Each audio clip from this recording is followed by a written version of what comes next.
A kaj ćemo raditi danas od Ukrusa? Molimo vijenac.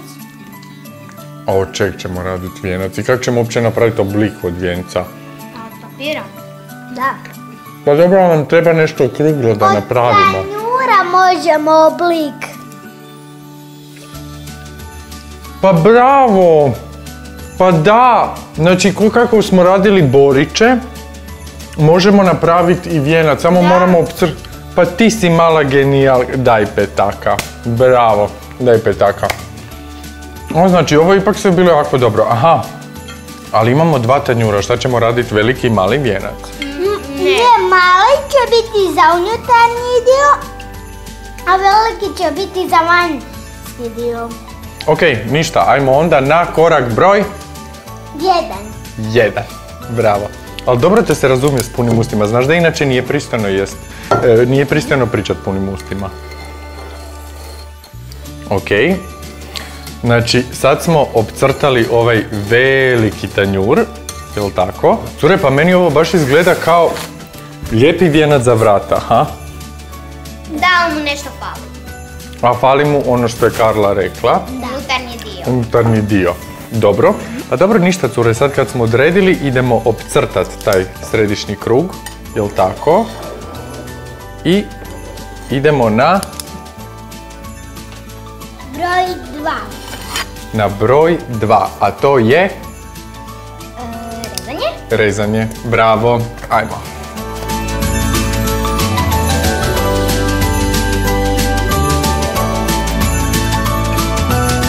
Šta sad? Jel vama ovo malo izgleda? Jesam ja... Ko to meni ima krila? A znaš šta ti fali da budeš pravi anđeo? Onaj krugić.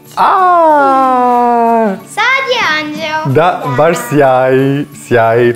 Ali sigurno će se sad naši gledatelji pitat kako smo napravili ovu rupu unutra.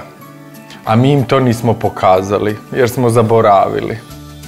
Pa uglavnom, ajmo im onda objasniti, ajmo se igrati da je ovdje bila rupa. To jest da je ovdje bio komad kartona. Uzeli smo škare, to je onda bio korak broj 3. Zapravo je bio isti korak, ali samo kako bi im bolje objasnili, onda samo da znaju. Uzeli smo škare, napravili rupu u sredini i kako smo s onim malim tanjurom opcrtali, zabili smo škare i samo smo krenuli rezati okolo. I dobili smo aureolu za našu Karlu. Ali nije bila poanta da napravimo aureolu za Karlu, nego... Vjenčić. Ali meni ovaj vjenčić, cure, baš i nije za objesit na vrata, ha? Da, nije baš nešto uređen.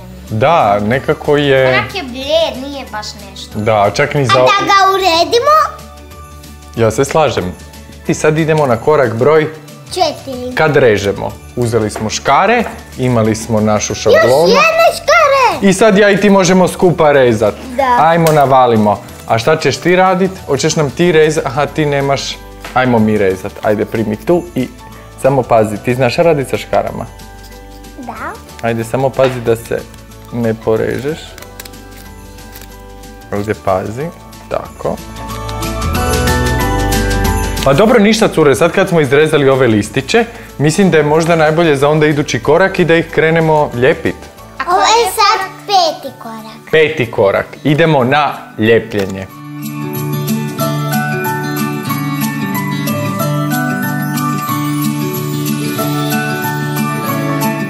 Evo, cure, sad kad smo zalijepili ove papiriće, izgleda kao da smo dobili malu konstrukciju nekog vijenca od lišća kojih ste vi našli u parku, ali kao da je na njega pao snijeg, ha? Znači, sad, cure, idemo na korak broj 6, uzet ćemo crvenu traku. Evo, moje 2 asistentice ovdje. Ja se sad osjećam kao da imam svečano otvorenje, molim vas, nategnite to. Ja sam Karlo Mlinar i ovo je naša završna emisija i pred Cvika ću fino crvenu traku. Ta-na-na-na! Dobro, cure, ništa, sad smo dobili vjenčić, jel' tako? Da. I hoćemo se tu na njega negdje potpisati. Možemo.